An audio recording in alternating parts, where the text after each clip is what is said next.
Voici la loi irrationnelle de la Torah. Zot Chukat HaTorah. Onkelos, dans sa traduction araméenne, dit Da Gzerat Oraita. Gzerat Oraita peut se traduire de différentes façons.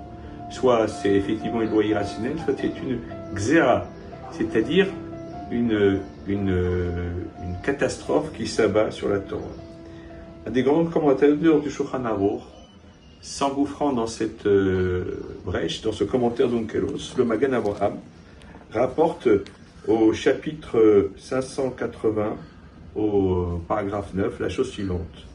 Il raconte que c'est justement le vendredi de cette parashat Chukat que certains ont l'habitude de jeûner, puisque au Moyen-Âge, eh bien en France, en Tammuz 1244, sur ordre de Philippe Saint-Louis, celui qu'on appelait Saint-Louis, Louis IX, eh bien, ont été brûlées des charretées entières d'écrits de la Torah, d'écrits du Talmud, et que, effectivement, ça a été une xéra, une catastrophe pour tout le peuple juif. C'est d'ailleurs comme cela que on le rapporte aussi au nom de Rabbi Hillel de Vérone, un des grands élèves de Rabbeinu Yonah, qui dit que c'est aussi dans cette semaine-là qu'ont été brûlés des écrits du Moré Nevuchim, le guide des égarés de Maïmonide.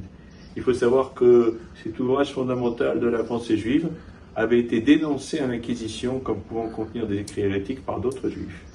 Et que la conséquence tragique en a été que l'Église a mis son nez dans les écrits sacrés du judaïsme et que la censure a pu commettre ses méfaits durant des siècles. On voit donc qu'effectivement, il faut toujours être vigilant par rapport à tout ce qui peut mener à la marloquette, à la dissension, qui n'est pas là pour servir la gloire de Dieu, mais souvent pour servir son ego et ses intérêts personnels. À nous de nous en préserver et de savoir, grâce à cela, à éviter la xéra ou les xérot, et de faire en sorte que Hachem ose la moïten, Hachem yivarech et amo b'shalom, Hachem a béni son peuple par la paix, il lui a donné la force. Shabbat shalom.